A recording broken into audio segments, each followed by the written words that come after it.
little circles here with using one hand, and we're just going to go ahead and circle the big toe a little bit. Little pull, and maybe it might be even like do a little pop there, and then do the second, and then you can go do a little pull, and then take the next toe. So ideally our toes are spreadable. And so what we're working is on individuating the toes a little bit. So we're going to, again, here, just taking the toe. And then this is kind of weird. And if you have any hammer toe issues or anything where you feel like your toes are just kind of starting to narrow in on each other and on themselves, or kind of feeling there is not a lot of movement in your toes, I'd highly recommend you get something called yoga toes. And it's basically a toe spreader, because we want our toes not to end up doing this, like some hands, this is just, sometimes I feel like it's like they don't know what to do, and it's going to actually help to spread them really wide. Walk around with them. I have a client, actually, she got some and she walks around with them, and her feet have changed. I mean, tremendously. She had a lot of like bunion issues, and that's going away. It's really cool to see. Just kind of feel like what maybe standing already feels a little bit different here. And so the next thing, barefoot would be always a good idea. And now I'm going to just kind of take a look at your feet here, and maybe even just see. I can tell, like I have a little collapse in here. It's not huge, but there's a little drop happening here. If I don't, an ankle bone here, it's kind of the tibia and the fibula, how they come down, and an ankle bone here. So lateral ankle bones and medial ankle bones, they are parallel to each other. So all you're going to do is you're going to think about that the inner ankle bones and the outer ankle bones are, we have two wagons here, left side of the wagon, right side of the wagon. And we're just going to think about them being parallel. The first way of approaching alignment in the feet, shifting a little more away. I'm not going up, right? My knees are bent. And I'm going to drop more. As if my ankle is well aligned, the whole leg has to just come online a little bit more. Let's do this. How far can I get my knee over my ankle? Exercise classes, don't let your knees come over your ankle. Why not? I mean, we can do that. The only caveat is, don't let your knee come crooked over your ankle. Backward, can you still find your wagon wheels in the right foot? And we're just shifting.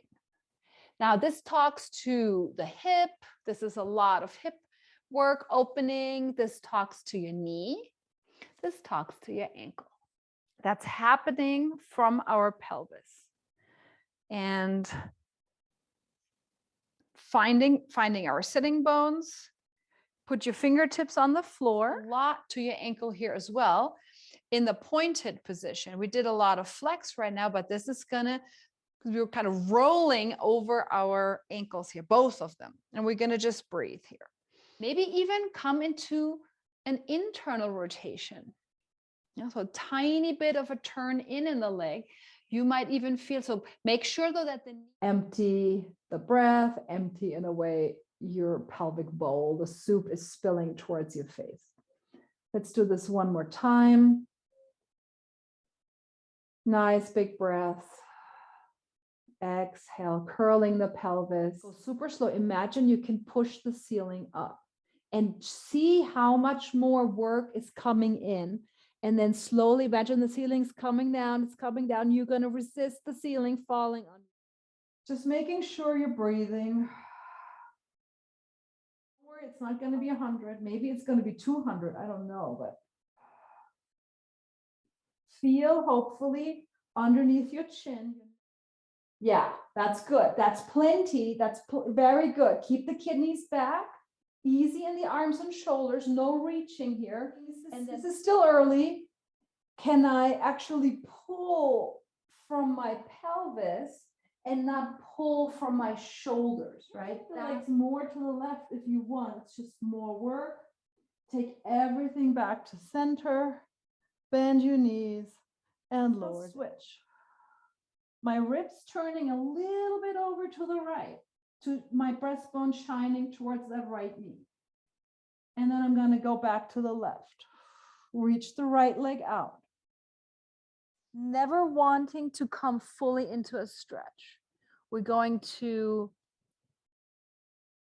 align the pelvis, think wagon wheels. You might have if you don't bend them, just saying, right? Again, we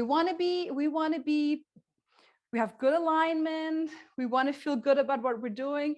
We don't want to get to be more in pain or anything. You have to actually shift weight into the back foot. Make sure that knee and the foot are aligned. Yeah. Hello. Now, use your fingertips or not, right? It's preference. It's an option. You're going to take your right knee to your left forearm, and you're going to take your left knee toward your right forearm.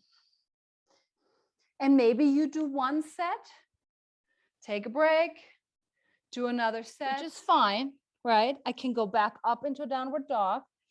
Or do I want to start in a plank?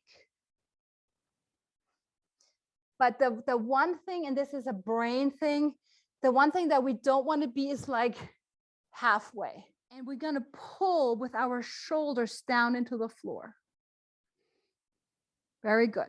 You should feel your hamstrings a lot.